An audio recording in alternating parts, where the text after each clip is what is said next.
Hi, it's Kim Zoller, and welcome to Wednesday Wirings. If you're a regular, you're seeing a new view.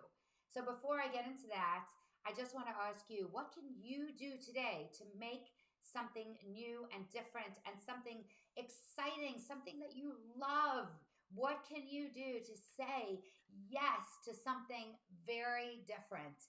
So yesterday we had our first 8-hour training. So you can imagine that if you're sitting on your end, you want to have fun, you want to enjoy it, and you want to bring in the information and experience it, not just listen to a talking head. And so with that, I had to think about what was different, and I looked around and what other people were doing and thought, you know what, I've got to change it up. So again, I want you to say thumbs up to what you're doing, that you are bringing in something new and different every day to excite yourself and those around you, where they can really, really hear you and they can be engaged, and you can stay engaged too.